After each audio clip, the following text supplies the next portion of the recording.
আজকে বিকেলের নাস্তার দায়িত্ব আমার ছোটো বোনের উপরে। আমার ছোটো বোন নাকি অনেক ভালো নুডলস রান্না করতে পারে।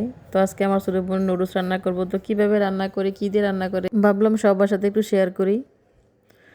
মামার বাসায় আজকে বিকেলের নাস্তা থাকছে নুডলস। তো নুডলসটা আসলে আমি রান্না করবো না, রান্না করবো আমার ছোটো বোন। আমার ছোটো বোন আবার অনেক ভালো নাস্তা বানাইতে পারে, পাস্তাটাও অনেক ভালো করে রান্না করতে পারে। তো আজকে যেহেতু নুডলস, তো সেহেতু নুডলস রান্না করবো। এখানে হলো মিস্টার নুডলস নিয়েছে এক প্যাকেট। তারপর ওই দিক দিয়ে যা কিছু কাটার কাটা সব রেডি করে নিচ্ছে। এখানে হলো মুরগির মাংসর কিমা আর কি, মানে একেবারে পিচ্ছি পিচ্ছি করে কেটে নিচ্ছে। তারপরে টমেটো কেটে নিচ্ছে, টমেটো কেটে নিয়ে তারপরে একটু চিকন চিকন করে একেবারে পিচ্ছি পিচ্ছি করে রসুনও কিছু কেটে নিচ্ছে। তো দেখেন এই হলো আমার ছোট বোনের ছেলে। হ্যাঁ, সবসময় হাত মুখে দিয়ে রাখে, হ্যাঁ একটা মানে ভালো একটা অভ্যাস। তো এদিক দিয়ে হলো কিছু শুকনা মরিচের গুঁড়া। তো শুকনা মরিচের গুঁড়াটি একটু একটা বাটির মধ্যে নিয়ে তারপরে হলো ছোট্ট একটা ফ্রাই প্যানের মধ্যে একটু সয়াবিন তেল দিয়ে দিল। সয়াবিন তেল দিয়ে তারপরে হলো রসুনটি দিয়ে দিল। রসুন দিয়ে তারপর রসুনটি একটু লাল করে ভাজা তারপরে হলো চিলি ফ্লেক্সের মধ্যে দিয়ে দিল। দিয়ে তারপর নাড়া সাড়া দিয়ে মিশাই নিল আর কি। এখন হলো নুডলস সিদ্ধর ফালাত। এখানে নুডলসটি সবটি একে একে প্যাকেট খুলে নিতে আছে, নিয়ে তারপরে নুডলস সিদ্ধ করে নিব। আমি আসলে অন্য কাজে আসছিলাম, আমি নুডলস রান্না করার সময় চুলার কাছে ছিলাম না। আমার ছোট বোন আর কি, আমার মেয়ের আসছিল। মামার বাসা আসলে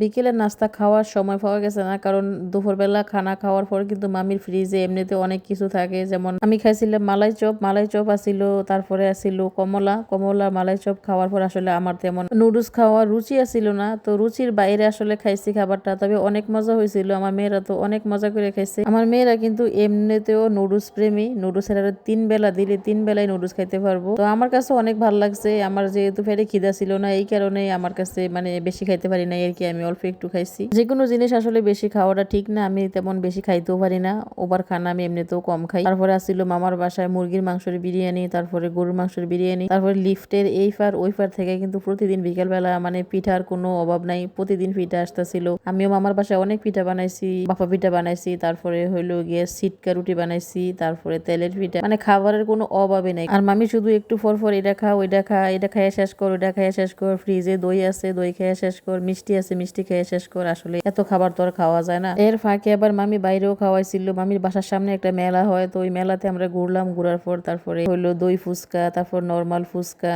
তারপরে হইলো হালিম, মানে যার যেটা ইচ্ছা সবাই ইচ্ছা মতো খাইছে। আমার মেয়েরা খাইলো 2 প্লেট করে ফুচকা। এই দিক দিয়ে কথা কইতে কইতে কিন্তু আমার বোনে অনেকটা রান্না শেষ করে ফেলছে। তো এদিক দিয়ে দেখেন টমেটো, তারপরে হলো টমেটো সস, তারপরে হইলো গিয়ে সয়া সস দিয়া ডিম দিয়া তারপরে নুডলস দিয়ে দিল। নুডলস দিয়া তারপরে এখন নুডলসের মশলা একটু দিয়ে দিতেছে। তো মাংসটা যখন ভাজছিল তখন কিন্তু অনেক গুঁড়া মশলা দিয়ে দিছিল। গুঁড়া মশলার মধ্যে আসছিল জিরা গুঁড়া, ধনিয়া গুঁড়া, তারপরে গরম মশলার গুঁড়া, মানে সব মিলে একটু একটু করে দিয়ে দিছিল। দিয়ে এখন দিয়ে দিল চিলি ফ্লেক্স, মানে শুকনা মরিচের গুঁড়া আর কি। তো শুকনা মরিচের গুঁড়া দিয়ে কিন্তু রান্নাটা মোটামুটি শেষ। এখন হইলো যেটা রসুন আর শুকনা মরিচ দিয়ে বানাইছিল এটা নাকি সস, এটা দিয়ে আসলে খাইতে অনেক মজা লাগছিল, কারণ রসুনটা একটু ভাজা ভাজা হয়েছে, রসুনের একটা ফ্লেভার, তারপরে শুকনা মরিচের ফ্লেভার, মানে দুইটা মিলেই কিন্তু অসাধারণ হয়েছিল। তো আসলে আমরা সবাই অনেক মজা করে খাইলাম। তো আমার ছোট বোনটি কিন্তু আসলে দুইটা ছোট ছোট বাচ্চা, তো বাচ্চা নিয়ে আসলে তেমন কাজ করতে পারে না। তারপরে অনেক সময় নষ্ট করছে আসলে নাস্তা বানাইতে গিয়ে। তো আমার ছোট বোনের জন্য সবাই দোয়া করবেন, তার বাচ্চাদের জন্য সবাই দোয়া করবেন। আজকের ভিডিওটা এই পর্যন্ত, দেখা হবে পরবর্তী ভিডিওতে। সবাই ভালো থাকবেন, সুস্থ থাকবেন, আমার জন্য দোয়া করবেন। আল্লাহ হাফেজ, আসসালামু আলাইকুম।